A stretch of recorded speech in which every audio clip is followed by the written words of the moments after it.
Jaguars quarterback Trevor Lawrence will miss the remainder of the 2024 season. How concerned are we about Lawrence moving forward? We'll discuss that and more on this episode of the Locked On Dynasty Football Podcast.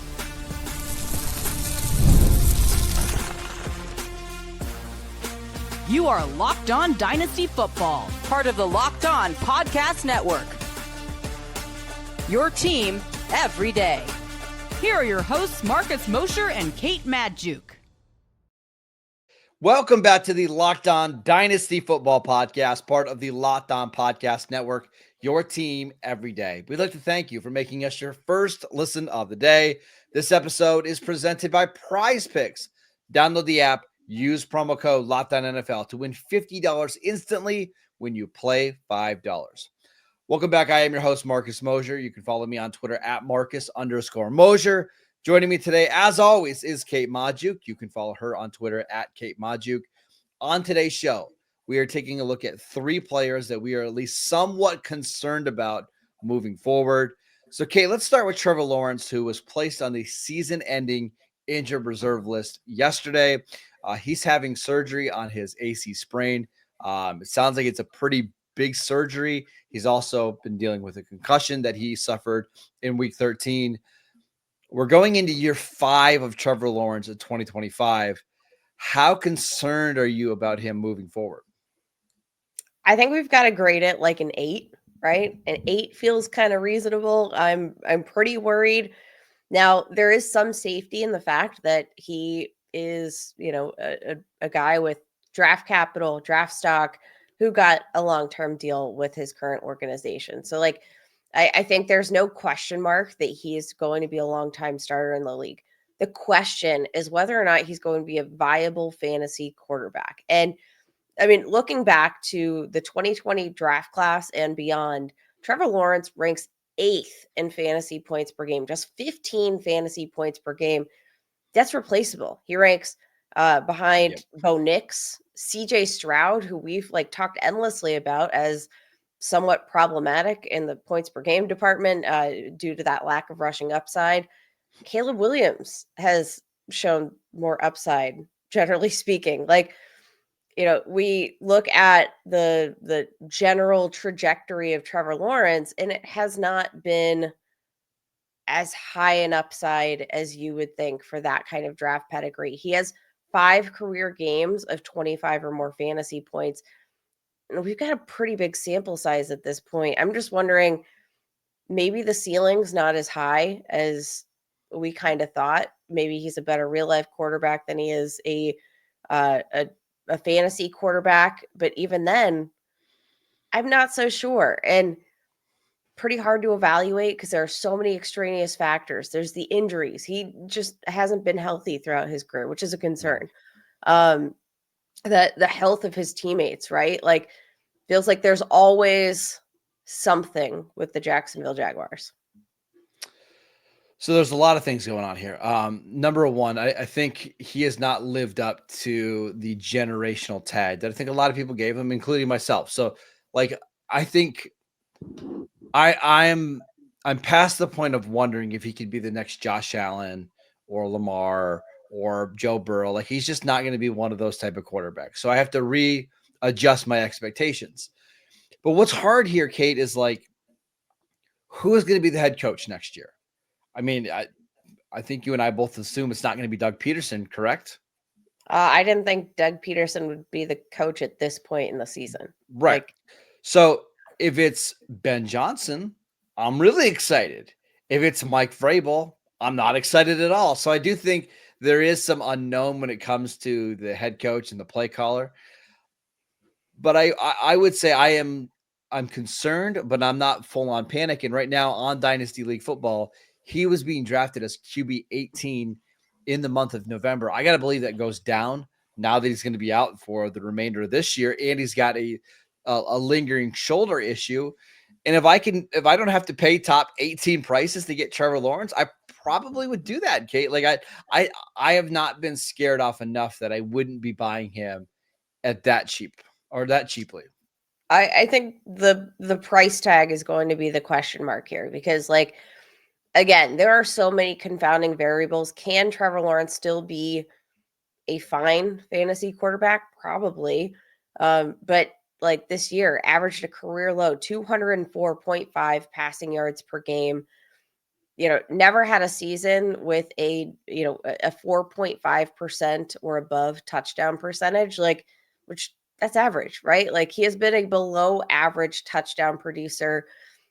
Has some upside with his legs, but I have to wonder, like, how much are they going to try to limit any usage with his legs as much as possible, given the injury history? Now, I think the upside and the safety of knowing that he is a franchise quarterback is probably worth like QB 17 prices, um, especially if you don't have to rely on him as your QB1. If you get him at your QB2 and you can pair him with somebody with a little bit more upside, say, a Jaden Daniels or, pick your quarterback. Like if he's QB2 in your super flex or 2 quarterback leagues, that suddenly feels a lot better to me than Trevor Lawrence in a single QB. Yes. I wonder what the ceiling is anymore. Like, do we think he even has the potential to be a top 7 fantasy quarterback? Like, assuming there's not like just a bunch of injuries, right? Like in a normal year, can he even be that? And if he can't, then I think my willingness to go out and trade for him is probably a little bit lower, because maybe I would like to take a shot on somebody like we talked about yesterday, like a Bo Nix or a Drake May.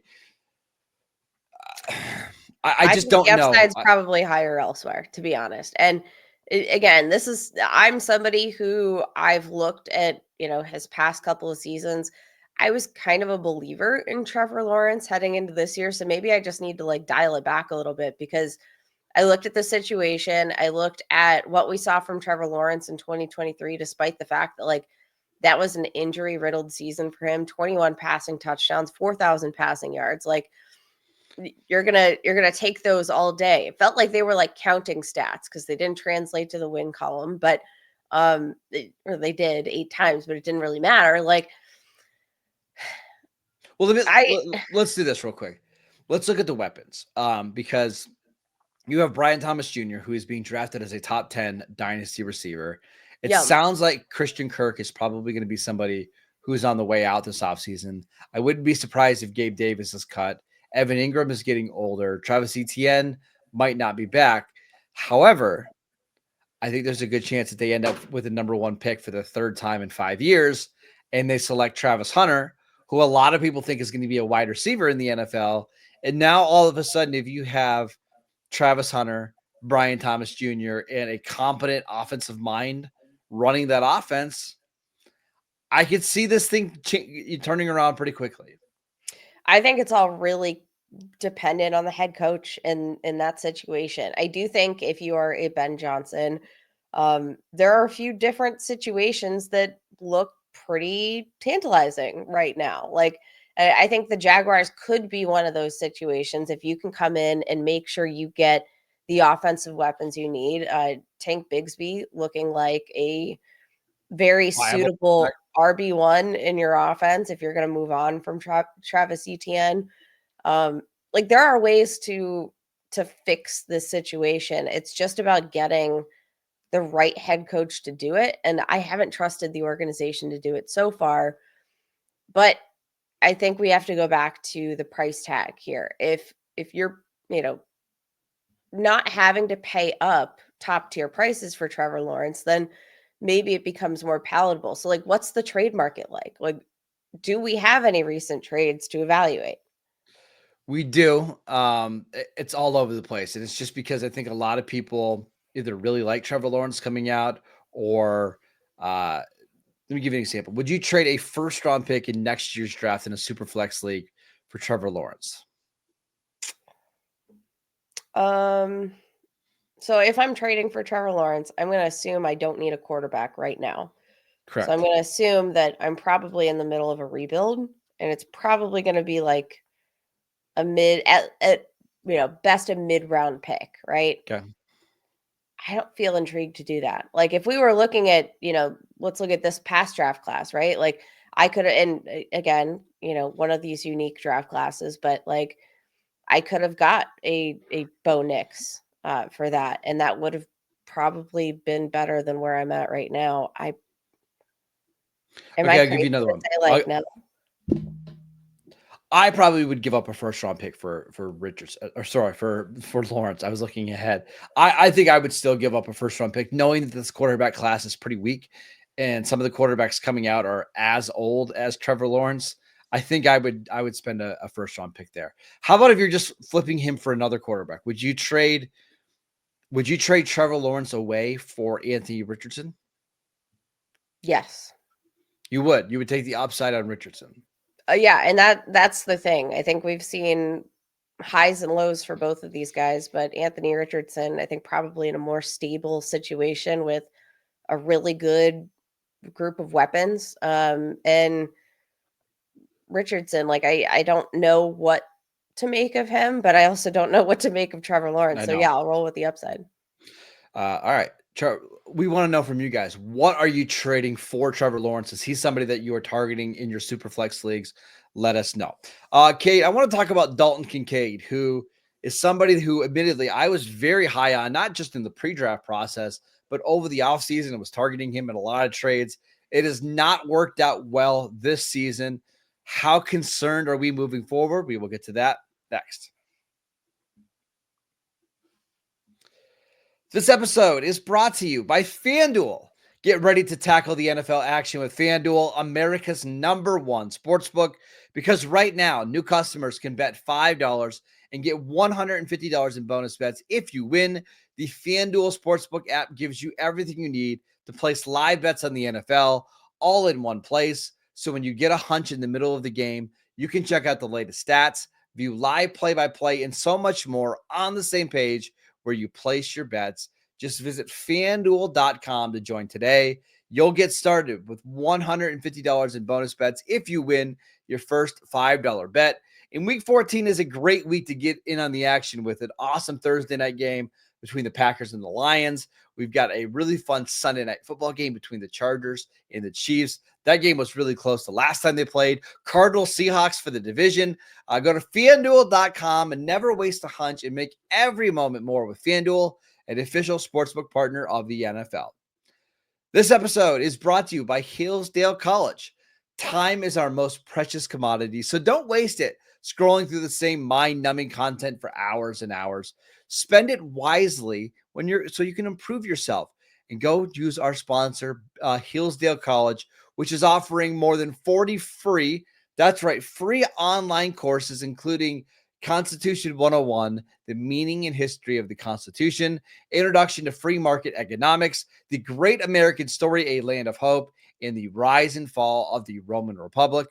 All of Hillsdale's courses are self-paced so that you can start whenever and tune in wherever. Plus, you can go deeper with readings, quizzes, discussions, or just kick back and enjoy the lectures. Go right now to hillsdale.edu/lockedon to enroll. There's absolutely no cost and it's easy to get started. That is hillsdale.edu/lockedon to register. Hillsdale.edu/lockedon. Welcome back to the Locked On Dynasty Football Podcast. We are taking a look at 3 players that we are getting a little bit concerned about moving forward. And Kate, let's go over to Dalton Kincaid, who has not had a fantastic season. He struggled a little bit. He's been dealing with some injuries. He's been dealing with a knee injury. Where do you stand on Dalton Kincaid right now?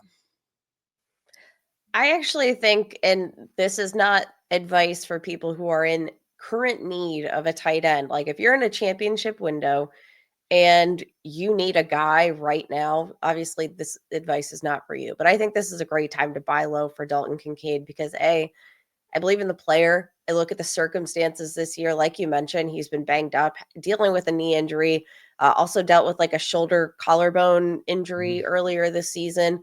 And I'm just going to say it, like his production has been totally replaceable, if not like exaggerating that 10 times over. Like you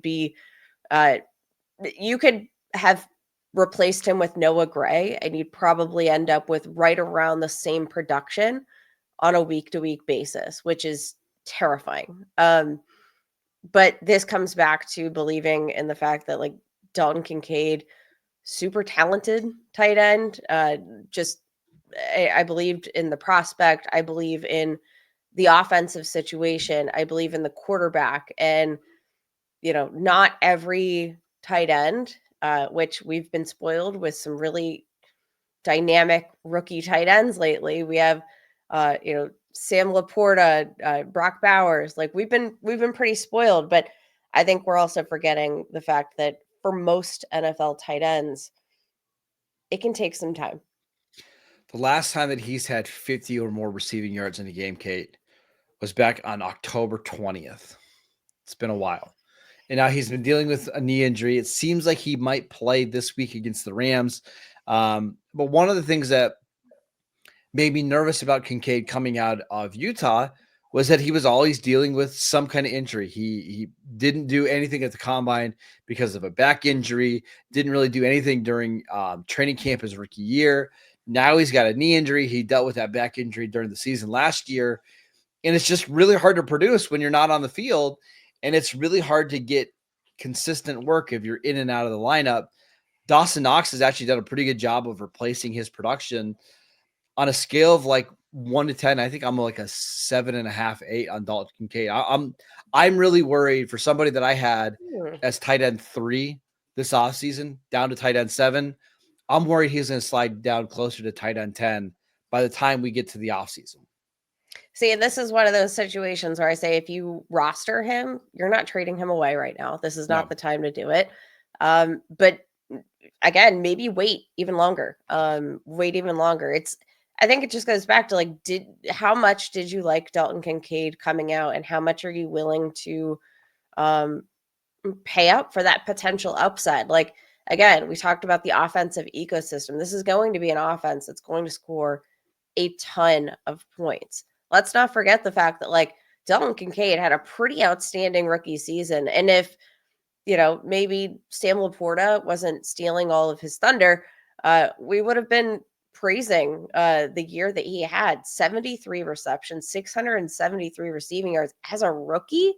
Is absolutely nothing to scoff at, especially for the tight end position. Now, let's even put that into further perspective. We didn't even really see him take on like a full-time workload, let's say, until the second half of the season, where he became more of a full-time fixture in the absence of Dawson Knox. So like, I think generally speaking, the ceiling is going to be worth it. I don't think you're trading for him if you need a tight end right now, but it just goes back to like, how much do you believe in the player, the prospect? And I do. I still believe in the player. I still believe in the prospect. So then I think you're buying. Like I get the concern, but I still think that I'm not buying into the offense. And here's what I mean by that. I'm buying into the Bills being a really good offense, but I'm just not buying into that they're going to give him a bunch of red zone touches, because that hasn't been the case. He's got 4 touchdowns over the last 2 seasons. It seems like when they get into the red zone, it's Josh Allen running, it's James Cook, it's Ray Davis, and then some other guys just sprinkled in there. He's just not a focal point of the red zone offense. And if he's not a focal point of the passing attack on the way down to the red zone, it's really hard for me to see him having the type of upside needed to be a top 3, top 4 fantasy tight end. That's why I'm so concerned. I don't like the trend that we're on right now. I definitely don't like the trend, but again, this is one of those things where I'm going to put him in my back pocket. Probably not going to play him very often. But I'm going to keep him in my back pocket because he is a player that I like on an offense that I like. And let me ask you this, Kate. David Njoku, tight end 10 going into the month of November. Dalton Kincaid, tight end 7. Which one do you like more? I mean, if I need a tight end right now, yeah. Moving forward. Not even just now, but just moving forward. Because I would take Njoku, and I don't think I would think twice about it.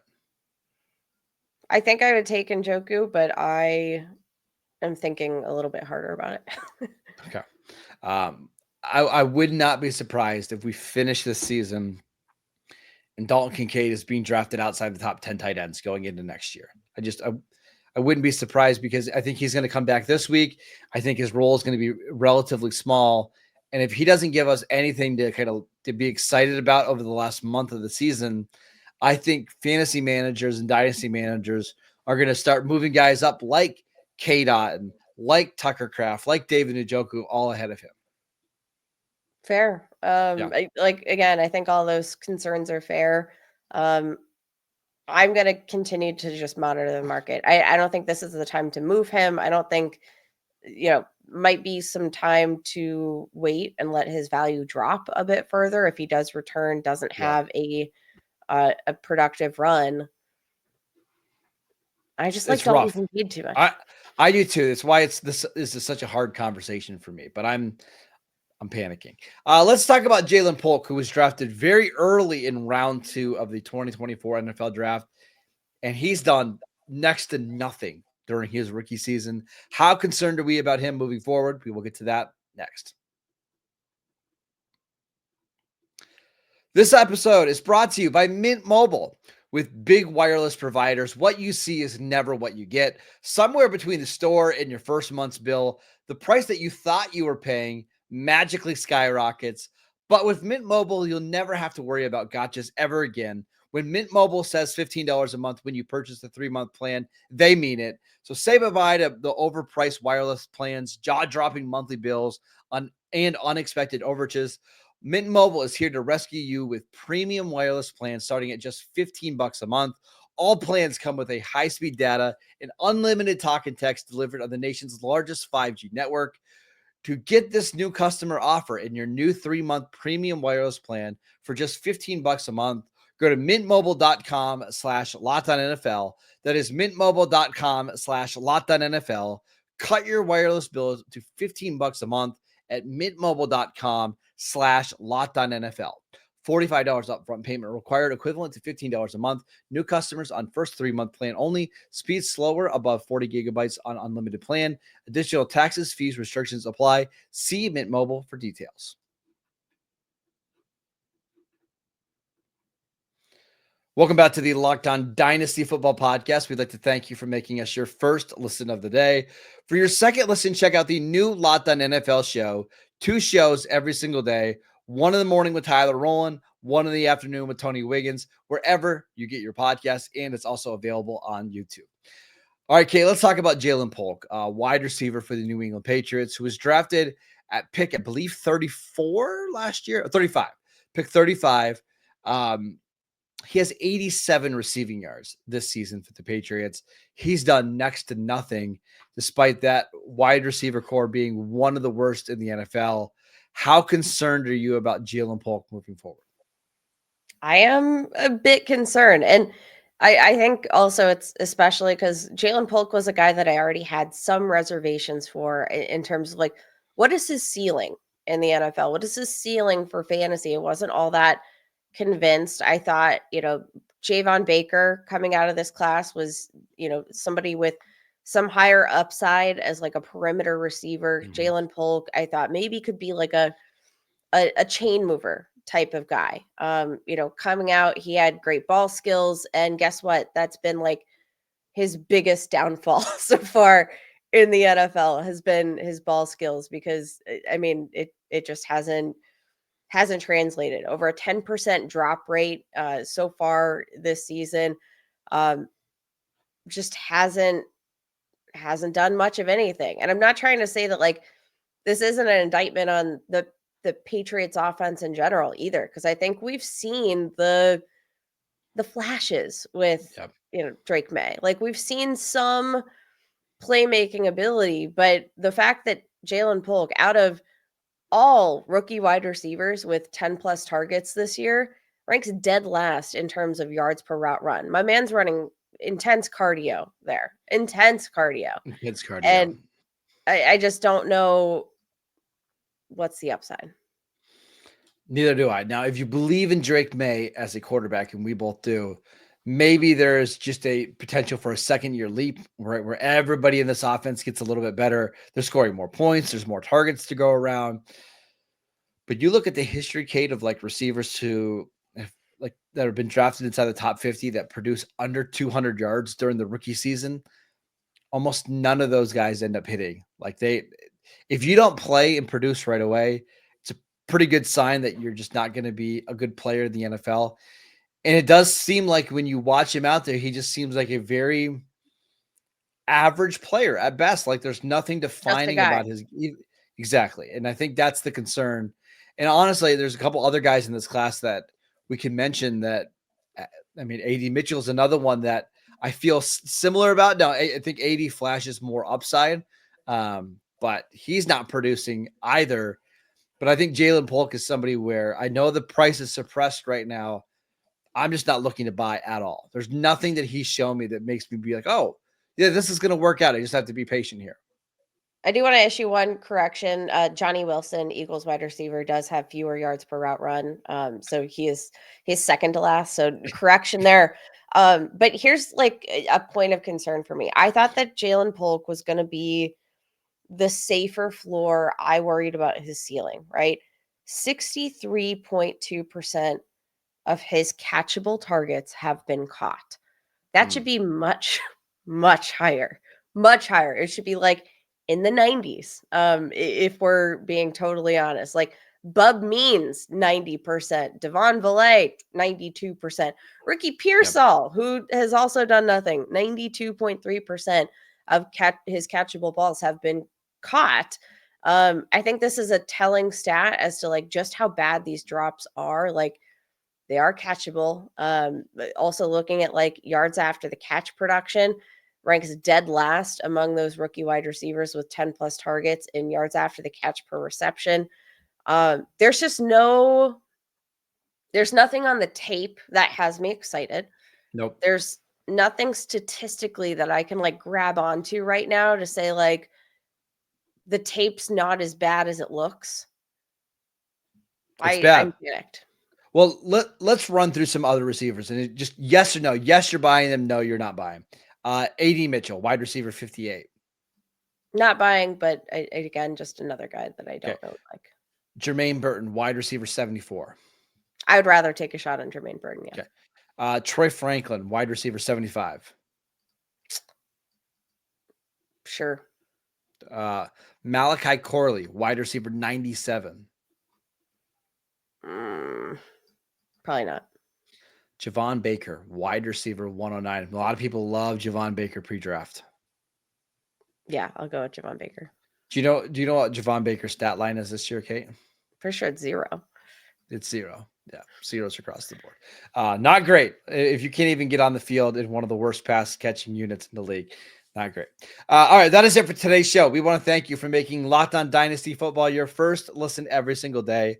On tomorrow's show, we'll break down this Packers-Lions game on Thursday Night Football. Should be a fantastic one. Can't wait to watch that. Go follow the podcast wherever you get your podcasts. We are free and available on all platforms. Follow Kate on Twitter at Kate Majuk. I'm at Marcus_Mosher, and we will see you right back here on Friday.